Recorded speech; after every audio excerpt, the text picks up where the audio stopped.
Hey everybody, welcome back to the Business Hustle. I'm Chris, and in the studio today we've got the lovely Carly, we've got Henry, and we're going to talk about all things business, all things hustle, and hear a little bit about what Carly's journey has been over the last couple of years. So Carly, we've been kind of like in and around you for the last couple of years, and we've heard a bit of your story. We want to really find out your story today. So Henry, you've got a couple of questions.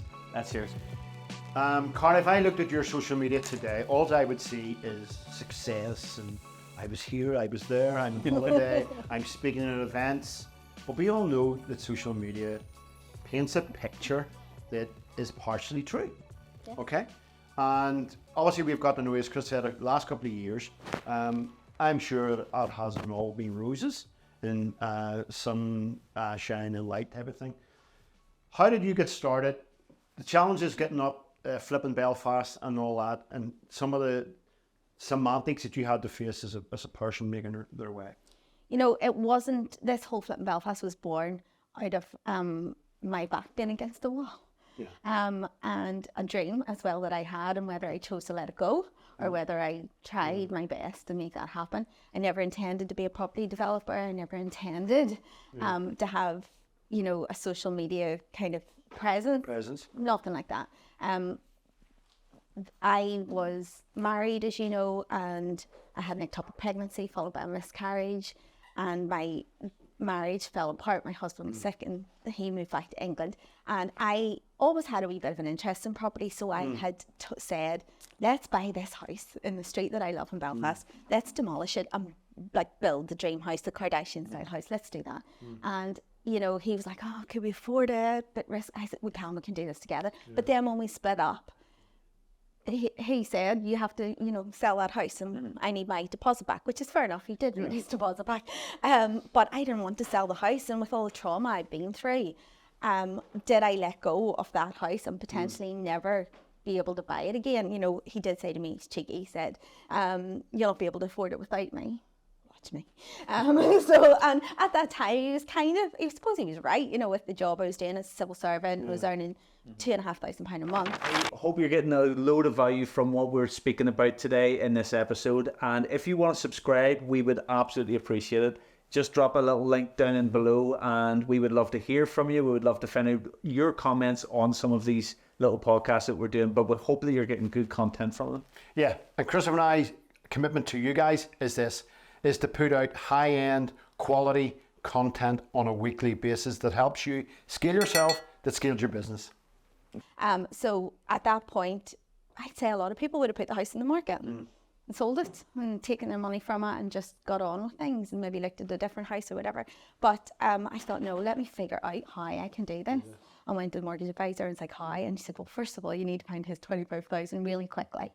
And that's where it was born out of. How did I find £25,000 really quickly? I potentially could have really borrowed it off my parents, but obviously I'd have to pay them back.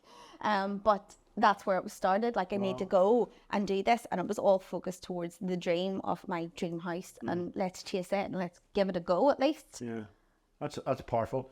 I think you look at that, and I don't want to labour too much on, because I actually spoke to someone a couple of days back and I had referred to you, and I says Carly Anderson, but you would be obviously known as Flipping Belfast, and I brought it. So he said, oh, I seen that girl online. And the lovely thing is you didn't just have one trauma. You'd obviously lost a baby, a marital breakup.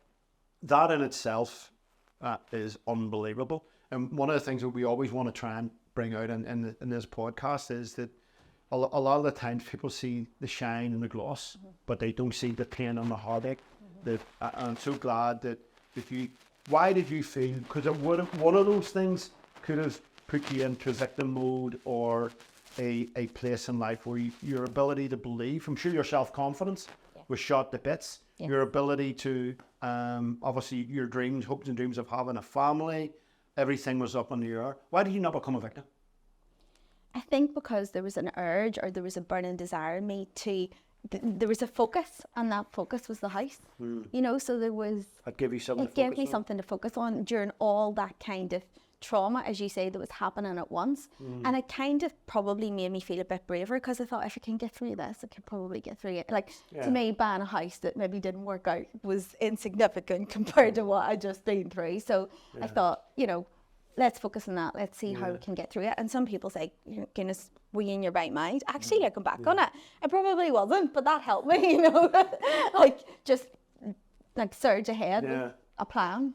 Funny enough, that we were saying about the house, I was actually speaking to a good friend of mine who recently lost her mother, and the mother was 59 years old, and the father took obviously some time out to grieve, but his words was, I need some form of normality. Yes. So he went back to work, albeit he's obviously lost the love of his life, but that was the thing. So was the house in many ways It's a distraction as well. Yeah. That's it. Something to focus on and something to aim towards.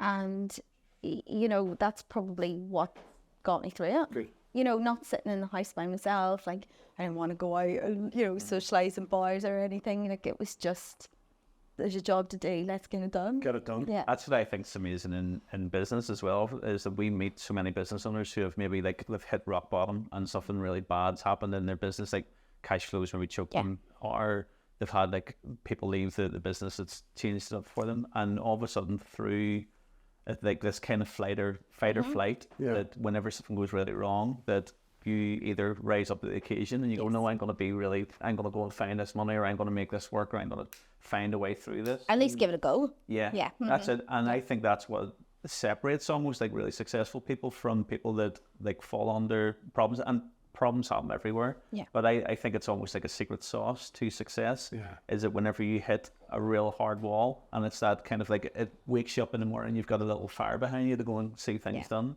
So it's class hearing that, actually, and hearing that it spurred you on to go and find that money and go and make the thing work. Yeah. So do you think if that hadn't have happened, you just would have went on with your day job? And If that hadn't have happened, I would 100% be still sitting in my civil service job, bored to death, not understanding what was out there for me. Nobody had told me, and still to this day, nobody has told me what the opportunities and possibilities were out there. I had to go and do that for myself. And I am a bit, you know, it gets me a bit. At school, the teachers didn't tell me, because they didn't know, because they're teachers. My mum and dad didn't tell me, because they didn't know, because they had, you know, full-time jobs and were working. And I am really passionate now about teaching young people that there is possibilities and opportunities are endless, especially here, like in Northern Ireland, where sometimes we really conform to a kind of society standard. Like, let's show what's possible. Yeah, that's one of the things that when we invited you to your TEDx, to do the TEDx talk, and you and I have talked about, I always find that there's, if anyone has ever seen the film Sliding Doors, where there's two portions of the film are two separate, but they are separated by one event. And obviously that takes you down the trajectory that way, and that takes you down the trajectory that way. Looking at you now, you were a civil servant. When trajectory on down the line, and you've got TEDx speaker, property developer, host of events, all those things which are mad. What was that sliding doors moment, do you think, that actually...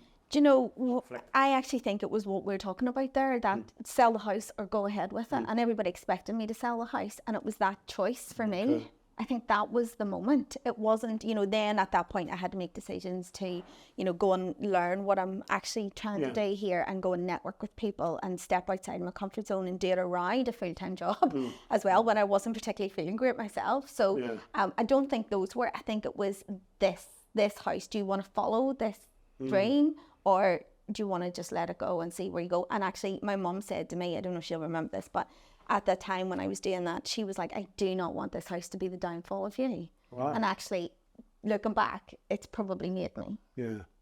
And obviously that's parental care. Obviously I've met both your parents. Yeah. How would your parents describe Carly? If you weren't here, and I'd say, describe your daughter. If I wasn't here, they'd probably say, oh, she's amazing, we're so proud of her. Yeah. If I was here, she's cheeky, she's pain on the arse sometimes. Do you take after your mum or your dad? I think you take after your mum a wee bit, because your mum's a wee feisty character. More, yeah, she is. So more so mum. Dad is very risk averse. Right. Now, Mum is a bit, but I mean, she'll take a calculated risk probably. Yeah. But Dad's like proper old school. He used to work in the shipyard and in Bombardier painting the planes, and he's very like old school, you know, get the mortgage paid off and Get you know, safe. get safe. And also, I joke about this when I do some of my talks, but a big thing is here, especially with civil service, when you say you're leaving or you're going to do something else, people are like, "Are you mad? The sick pay is really good." People here in Northern Ireland, Pension. You've got a pension. You have a pension. I'm like, for life, how often are you sick? Like, you know what? And also, really, it is only 6 months, so it's not, you know. But my dad would be like, "Are you mad? You know what they're giving you? You're getting 6 weeks holiday and sick pay." And so he kind of comes from that old school thing, and there's no change in him. So like I kind of terrify him sometimes. He says, "You could say in these numbers for houses, like it's just whatever." And I'm like, I suppose I have got into that routine because it pushes you to the next point, and you get comfortable, and then you move to the next one, and you get comfortable, and you move on again. That's actually a good question about moving from where the first part of the vision started, and then it's now you've grown things way past where you thought you would stop. Yeah. And you're in the middle of building your own home. Yes. And I'm sure that's... Which was the original dream, That was the original plan. if I remember but right. for 4.5, 5 years, the can's been kicked down the road because this has taken over something I didn't expect. You know, the Flipping Belfast business and the opportunities and things. You know, I'm like, I'll do the house next year. I'll do the house next year. I bought another 2 houses. Bought a commercial building. I've went and, you know, invested in myself over in England and did it, you know, a year-long course and so all those things have happened, and I keep saying I'll do it next year. So this is the year 2024 is the year I'm building the house. Yeah, that's awesome. So one of my questions would be then that if you're so many people we meet in business, they start out and they go, right, I'm going to make this, I'm going to sell for this, I'm going to get to this stage, and they can almost see like the end point of where they want to bring their business to. But along the way, so many opportunities, and I heard you say that opportunities come up. And we find this even with our own business, that so many opportunities come up. Like we didn't think we would have thousands of bottles of wine in a cellar right now. Yeah. And we didn't think we would have a coffee shop. So loads of different opportunities come along the way as you build your business. Yeah. And sometimes they're distractions, sometimes they're additions to your business. Have you found along the way that some things that you've maybe added to what you do now, you'd never dreamt that you would be in, or they all complement what you're doing? Well, the social media aspect, I didn't think about that. And to be honest, it's a full-time job in itself. You guys know that. So keeping in contact with people through it and just posting your journey and stuff, I didn't expect that at all. But with that, I'm so glad I did because it's that part has completely changed my life. Because I could just be sitting, and don't get me wrong, I'd have a much easier life if I was just quietly not telling anybody that I was flipping 3 houses a year, and just it'd be easier, but it wouldn't be as much fun.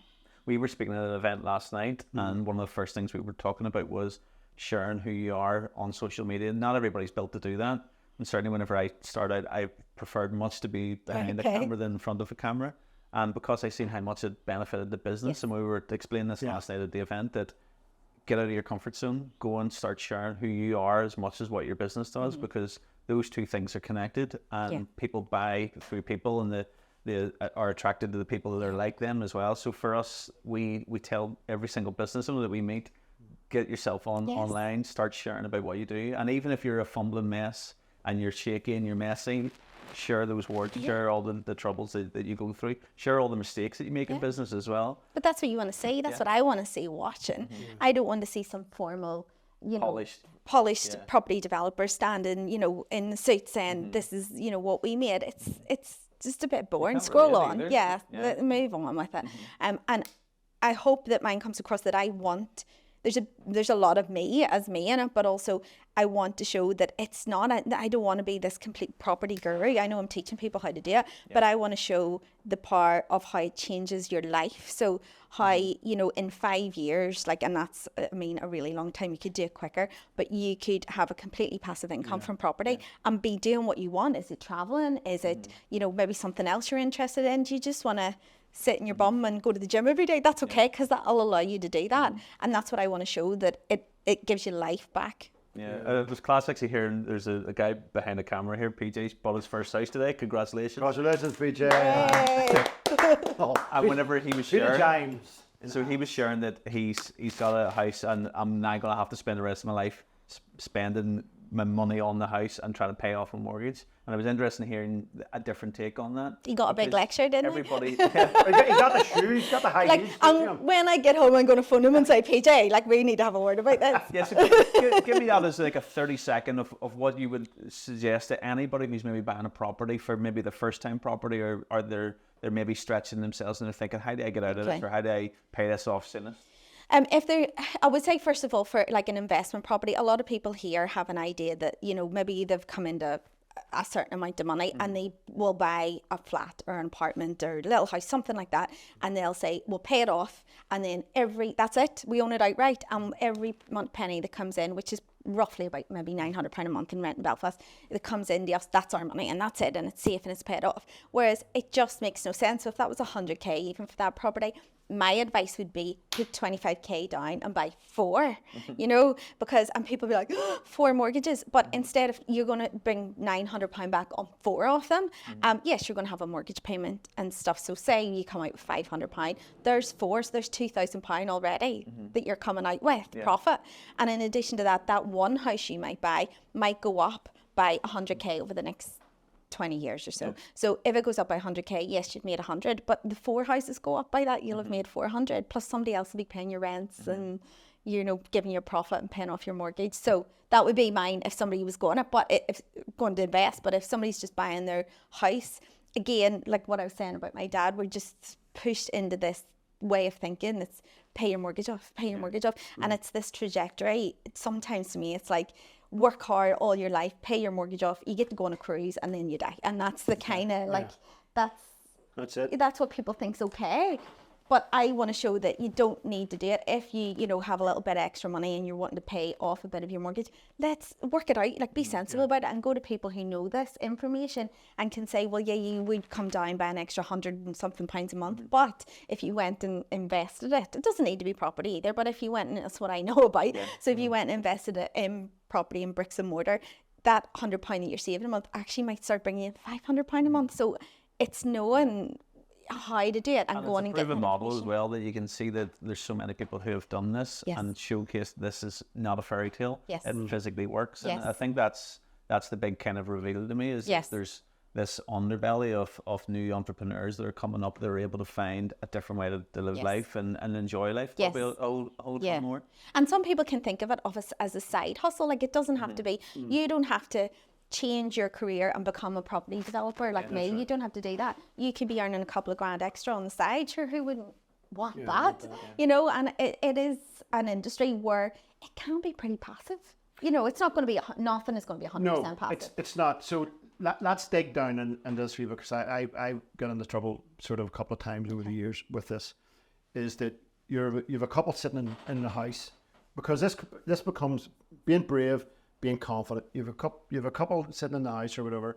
They're in their house. They want to get their mortgage paid when they're 55 and blah blah blah. But they've got an asset there of say 200 grand or 300 grand or whatever. But their house isn't an asset. Their house is a liability. This is where I get into trouble. Okay. Right? This is where I get into trouble. Where we're sitting here, and I want to be controversial about this, because I think a mortgage is, and Christopher and I have talked about this over the years, so I'm going to throw myself under the bus, is that the banks are not for you. They want to just make money from you, and you bought this house, you've got this asset, but you're sitting there and with it, I want to pay this mortgage off in 15 or 20 years or whatever, but you've maybe 100 grand sitting there.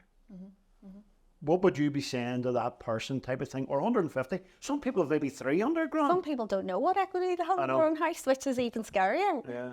So what are you sitting there to sort of to poke the bear a bit? Because when I'm talking to different people over the years, this is what they say. I would love to do it, but my wife won't. I would love to do it, but my husband. You have to have that unified.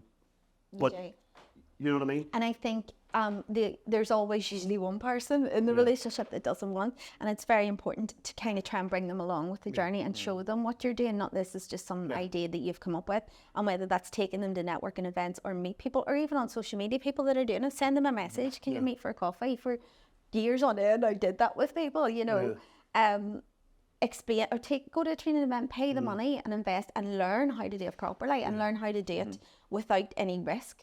You know, know your numbers, know how to stack a deal. People say, I can't make the numbers work. And you know, I could open Property Pal now and make the numbers work on 10 properties like immediately. So, but they don't know what they're doing. They don't know how to stack a deal, and they don't know necessarily end value prices. And so it's getting to know your craft.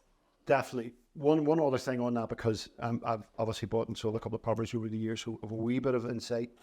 You have the guys, you've obviously went over to Birmingham. Yes. And spent a lot of cash. A lot. A lot of cash. Whereas a lot of guys who I see swimming in and around a world going, just listen to the podcast, listen to that same guy, do not pay him for the course. What's your take? You've obviously...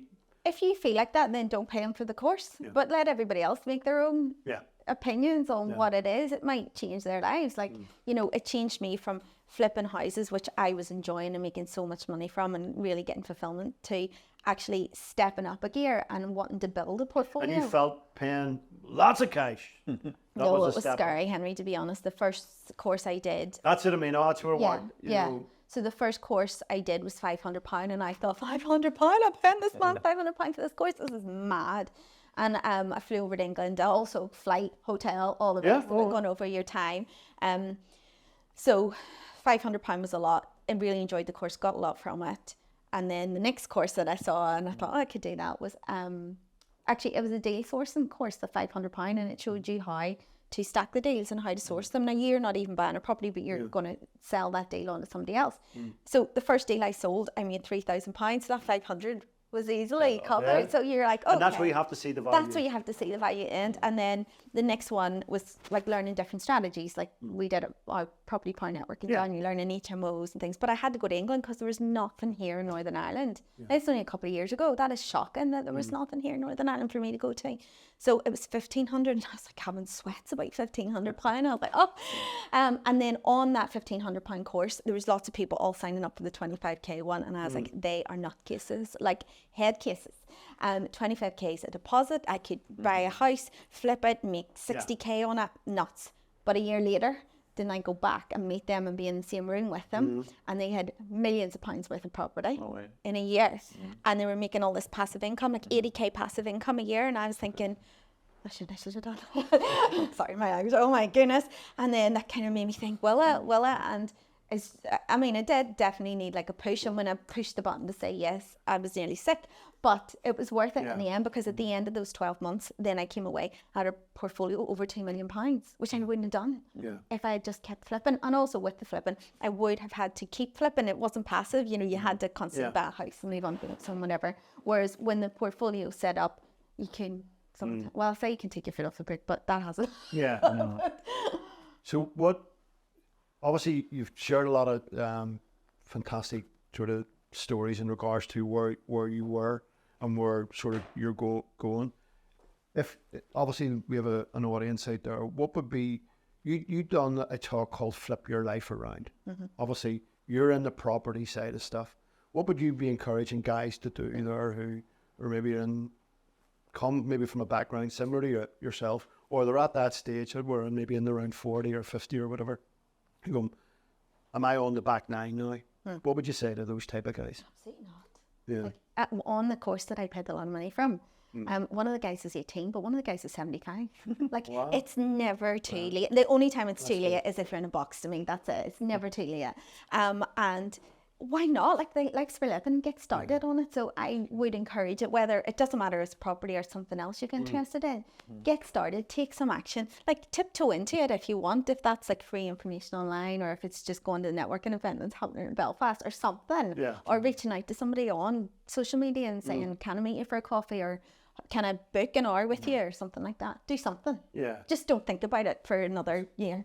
That's class. So we call this show the business hustle, right? And at any stage inside a business owner's journey, there's always this hustle moment where you've went, I've to do something that's outside of my comfort zone, something crazy that you've went, if I do this, it's going to pay off. Is there any moments in your kind of journey to where you are now where you've went, this is crazy and I'm going to go for it and I'm going to do this? Maybe it has been with a crazy builder. Has there been a strange supplier or any kind Do you know what it's actually been? And Henry was quite involved in this.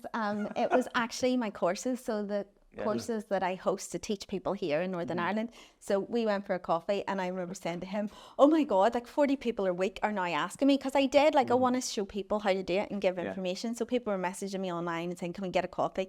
I've never drank. That's probably why I put a stone on, because I was drinking so many lattes.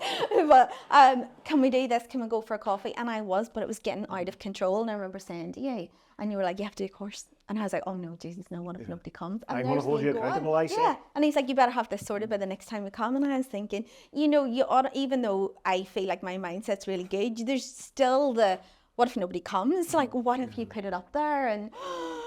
And I thought, right, okay, I have to do it. And I kind of was under pressure. I picked the venue and booked it, and it was getting closer. Like, it was the end of January. I was hosting the first one, and still on the 4th, I hadn't posted that I was holding this course.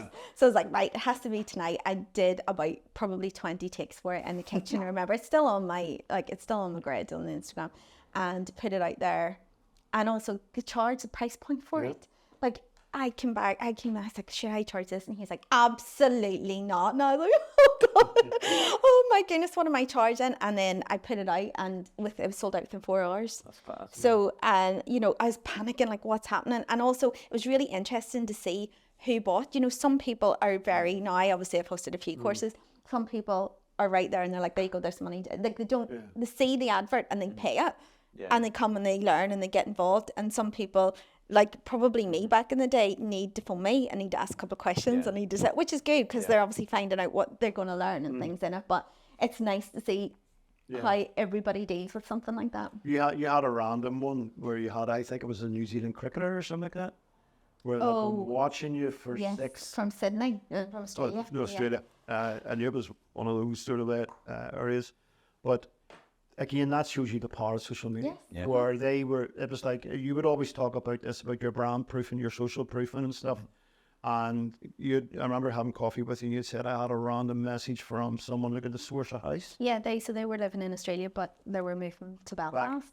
And, you know, had been watching me for a while and was like, would you help me find a house? Like, that's not what I do, but I quite like to be filling Kirsty. So I was like, yeah, okay, let's, and, you know, was able to find them somewhere to rent in the short term and help them like, move forward with what they're moving home here. Very good, part of their journey. What would be, do you know when you're out and about and all the rest of it, and people have an online persona, right? What would be the biggest misconception that people would have, say, of Carly Anderson? I think people think that I am this machine who's really well organised. Maybe they don't, maybe they think she's good. But I'm not. Do you know what I mean? I'm fighting fires as the day goes on. And that's just, you learn, that's it. You know, I used to tell myself this story like next week, but when this is over, it doesn't happen like that, does it? We all know that's not how we work. Like next week we're on something else. So I think that might be it. Yeah, I don't know. I try to put up any challenges and things that I face with the houses, you know, properties delays, houses falling through, you know, all these they just happen. That's just part and parcel of, and that's just part and parcel of life. And I've had some people who are flipping houses come back to me and say, oh, but this happened, you know, and phone call, and they're like distressed about something that actually I think that happened to me yesterday and I never even mentioned it to anybody. You know, you can take it more in your stride, as you know, there are going to be, and I really hammer that home to people. There will be. Your houses will fall through, buying or selling. You know, things will be wrong with the survey. Tradesmen won't show up. They'll never come. You'll never see them again. The costs are going to go up. Things that you don't, damps, you know, it happens. You just got to kind of take it in the chin. And my favourite word is figure outable. Everything's figure outable. Is that a word? Yeah, it's my word. We kind of have that as well. So the last 28 years we've been working together. You come to these cliff edge moments where things seem like they're all just going to tumble down, and it's having that resilience to know that a couple of good choices can guide things back together again. And whenever, certainly we've had different issues over the years, like print deadlines where something's came up and maybe all our machines have broke down, and we were supposed to have 120,000. We couldn't get into work this morning. That's right. We're locked out today. Yeah, so like. In life, things go wrong, and they always go wrong, and it's having that kind of bounce back that you can go and fix things. I love that, actually, that you have that attitude towards things, that everything's fixable. Everything. whenever we travel anywhere, I always think as long as I have my passport, the rest of the stuff you can kind of fix on the way. Yeah. A passport and a phone next thing Okay, yeah. to help you with it. You could do without the phone. Somebody will lend you one. So the big thing for us is that we're social media guys, and we spend a lot of our time coaching other companies into using social media, using video production. What kind of future version of you is going to be online at the minute? What are you looking at doing to grow who you are and grow your business? I've obviously had a lot of different opportunities come my way. I'm just currently starting my column with Ireland's Homes Interiors Living, which I never thought I'd be writing a column for them, which I'm chuffed about. So all these opportunities have come through social media, and I'm seeing on my social media a lot now that there's as high an engagement with me and just me saying what I did this week, going to politics, as there is with the property stuff. So I feel like it's maybe sometimes shifting into more of what I'm doing, not necessarily, and the house is obviously the flywheel of that. So showing that and showing a bit more of me behind the scenes and what I'm at, it seems people are interested, which I would be too, and other people, because it's like Big Brother. We used to watch them sleeping in bed. So of course we're going to watch what somebody's doing with their day or what they're eating. We all love doing that. I post stuff up randomly, like cooking around the house and things like that. And, saw that one. And I ask people, what do you want to see more of? And they say, I want to see more of like what you do in the background of your work. And I'm always thinking, who wants to see that? And it never ceases to amaze me, the amount of people. In fact, I bumped into a guy last night, and he had seen a video that I had shot maybe 2 years ago of me sliding down the top of a roof. Right. And he had a fear of heights, and he says, when I watched that, and I was thinking, I've never met this guy before, and he has this vivid memory of watching content that I'd made, and the amount of times we've bumped into people in airports and things like that have come over and met you that you've never ever had a chance to actually speak with. And our big kind of take on that is to try and take digital relationships into personal relationships, that go and take a drive out to somebody and have a coffee with them, or take a flight to London if there's an opportunity there. And we find that whenever you take something that's a digital relationship and you actually put a human to it, and you like the way we are now, we're smiling, we're chatting together, it does something totally different for business. And I love that you do that. I've watched a lot of your content actually, and I think seeing the behind the scenes, and I love to see actually the disasters. I love to see whenever things go wrong, like if part of your house was to fall down, or the digger guy didn't turn up. So I'm looking forward to seeing actually how your production of your new home is going to be over the next while. Thank you. I'm also keen, I'm showing at the minute serviced accommodation, because I want to see what I can make from it, and then show people. So instead of, usually it's like the end, here's the sexy pictures before and after, but I've started this time with, here's the goal, because I don't, at this point in time, I don't care if I fall flat on my face. We'll figure out, failure, it doesn't matter. We'll figure it out what went wrong, and then people will be along that journey with me, rather than just showing at the end, I did this, and it did work out or it didn't, but taking them from the start, this is the goal, try and make, 1,800 a month passively from this wee flat in Hollywood. Let's see how it goes. Let's see how it goes. Well, that's true, because they do say in business, start with the end in mind. And that's really cool in regards to how you're seeing it. And we were actually, you were saying there about social media. Last night we had arranged to meet someone at Spaniard before the meeting. Alex and I were leaving, and these two guys were coming in, and they were all, he's like, big smiles. I get that though. I absolutely Hang on. Our van was in the Bullet, and here was Alex. Who was that? I says, he obviously thinks he knows us. He was coming to the event, and when he came to the event, I introduced him to Chris. He says, I've been following you guys for a couple of years. He says, it's the only reason why I'm down today. He says, Larry had said to him about the event. He says, I wanted to come down. And then I had a private conversation with him later. But it was amazing that it was like a big daft smile. Yeah. Yeah, just coming in. I know that smile whenever you see it. You go, I got to try and figure out who you are before you figure out I don't know who you are. I was either he's very friendly. I said, I'm happily married. One of the two. And I thought he obviously thinks he knows me. So obviously, what do you think? Carly started back in the day, 5 years ago. When I think about that, like when you're saying about flipping your life around, that's a car loan. That's a 5-year car loan where, and if you can put it in that context, You know, you go and buy a car, you take the payment over 5 years because you want to have a wee bit less of payment, but you've just basically turned and flipped your life upside down in a very small space of time, in a car long time. What does the next 3-5 years look like? I know you'd say, well, I'm going to be sitting on a beach with a tequila or whatever, but the reality is, I don't think it's in you, because I'd actually asked you this yesterday. What is a you're nowhere near 50, obviously. Nowhere near. Nowhere near. Not even close.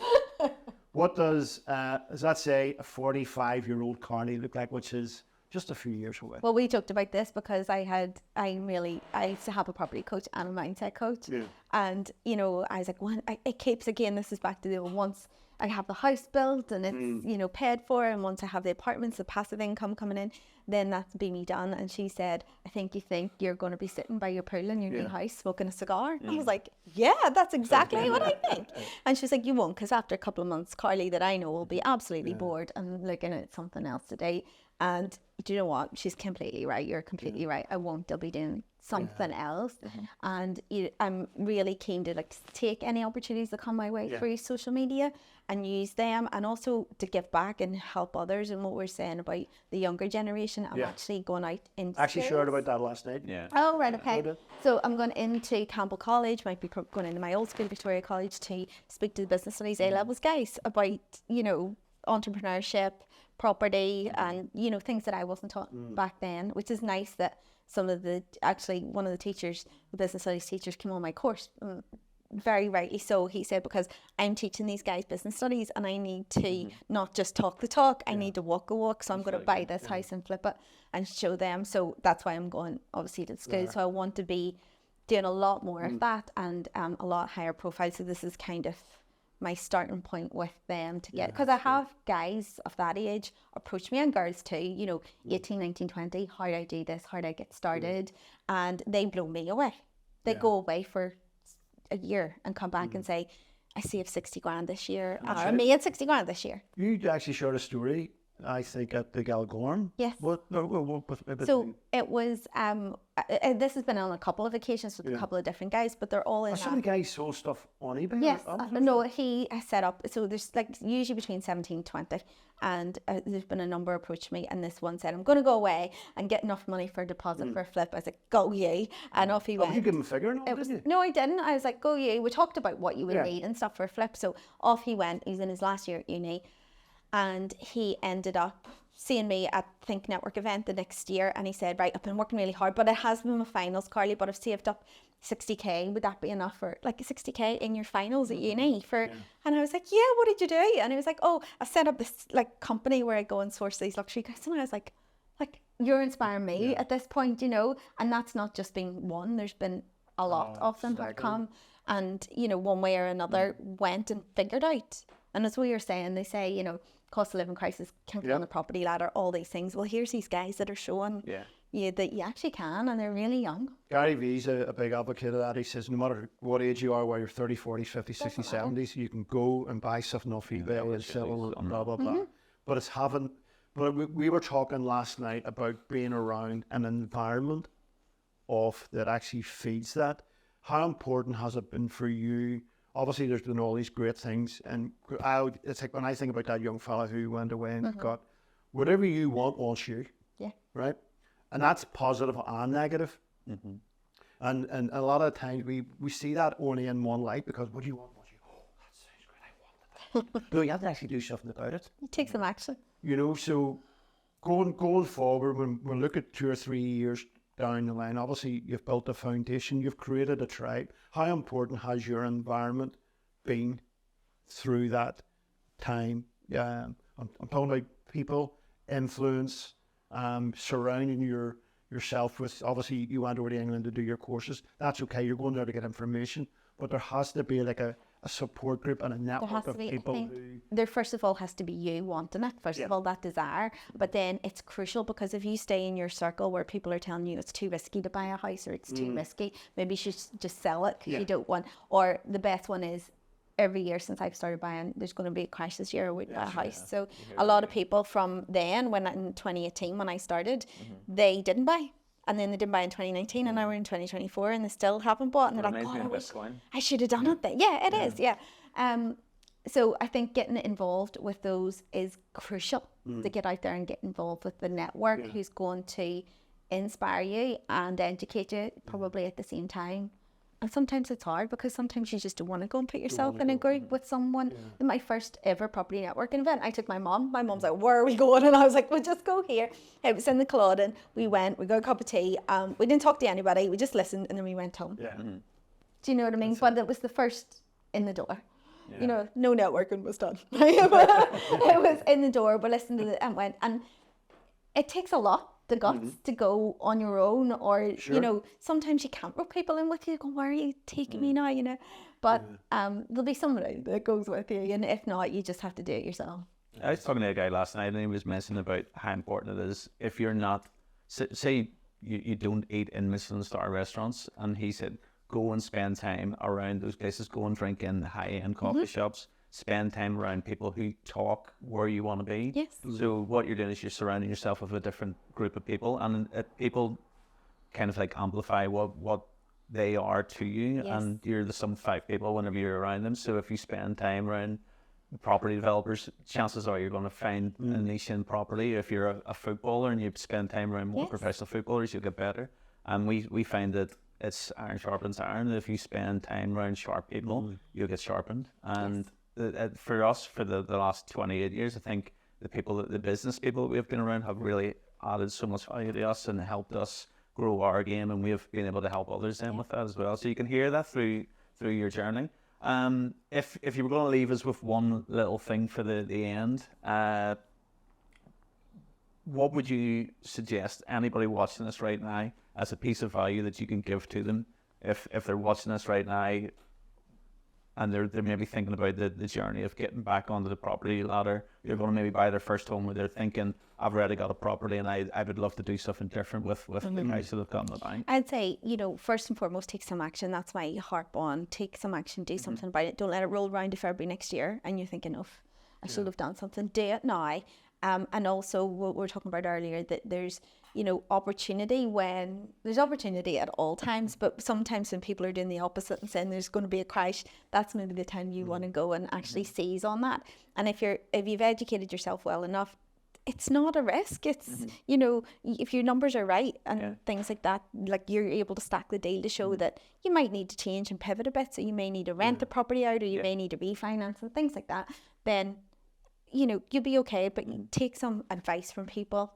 Reach out to somebody that you think is doing it's really important to reach out to people who are doing what you want to do, you know, or in a position that you want to be in. A lot of people want to help you too. That's what I think, that's where the myth is, that people are selfish. Most people, maybe that's the group we have cultivated over the years. Most people we're around actually want to add value, want to give advice. They don't mind going for a coffee if they feel that you're going to obviously take the information and the influence and actually move it on. I think that's a powerful cultural environment too. Do you know that TikTok thing that, what if you just called Taylor up? You know that one? Do you know it? And then some mom saying to their daughter, "Why don't you call Taylor Swift and ask her for a ticket?" Because she can get one. And the story behind it is she actually then asked. Taylor saw it when she got her ticket. So why don't you just call that person up and ask the question? Yeah, because what's the worst that can happen? You're still in the same boat. They say no, or if they recommend you. There's a girl I met on Monday just for a coffee because her mom had said, "Oh, my daughter's I bumped into her and something. My daughter's interested in this. She's only 20. She's working her ass off in the hospital. They're trying to save some money for first deposit for her." So yeah, I went and met her for coffee. You know, because of her, because that's. Do you know what I mean? I can't meet everybody, but the fact that she was 20 and trying hard, and she'd like signed up for a degree which hadn't gone particularly well in property or real estate or something like that. And I was like, yeah, she's obviously interested. Let's go with it. And she said to me, when I'm leaving here, give me homework, give me something to do. And I was like, do something, go and view some houses. And she was like, oh my goodness, that's really scary. And I was like, it's not, you know. And there was all around, what if the estate agents asked me this, and what if that? And also I said, the other thing you do is you have to go to and see my mortgage advisor and see what you're allowed to. And she was like, a mortgage advisor. Like, no, he's dead on. You'll be all right. So Yeah. she's booked in. That's her homework for the next couple of weeks to get some steps in motion, because then it opens her mind a little bit, because he'll come back and say, well, you can afford this at this point, or he may say you need to save up X amount more, but there's then a focused goal rather than this working 7 days a week saving for what point do we get to? That's right. And that's the exciting journey of entrepreneurship and business is, okay, you're on this road, but when you open yourself up to, like, obviously you went and had coffee with that girl's daughter, who we had our event last night, and there's these different opportunities and relationships that just form through impromptu, what is it, serendipity, is it? Or happenstance. And I think that's the loveliest thing. And I think I hear this all the time, and it really does my train, is that the entrepreneur road is a lonely road, or the business road is lonely. It's not. Stop killing yourself that. Yeah, if you let it be. Yeah. There's a tribe around that we all fit in. Just go and find it. See what I did there? See what I did there? You like That's that? the title of it. Yeah, you like that one? Go and flip and find it. You being a homeowner now? Yeah. Well, Carly, look, thank you so much for coming in, sharing your journey, and you for having giving me. us a bit of advice on what we can do to maybe get out of where we are with our own properties, or do a little side hustle. And I love that. Or whatever in life. Pass it on, Or whatever in whatever, life. Actually, just while you were talking, I Googled, because I'd heard it before, that mortgage in Latin meant death grip. Yes. And I thought, how horrible is that? Yeah. But also, so many of us are in this death grip where we feel that we'll do that kind of like linear travel from having a home, having a couple of kids, getting a cruise at the end of it in the box. And I loved hearing what you had to share there, and the life that's behind your message and behind what you do. So thank you so much for coming Thank you in. for having me. Thank you. And we're excited. Obviously, we've been involved in the Galgorm event and stuff, but we're on the sideline cheering you on, and we're watching you pull as many people along this changing their flipping life journey, and we love it, and we love you. Thank Yeah. you. Okay. Thank you. Thank you. Well done. Yep.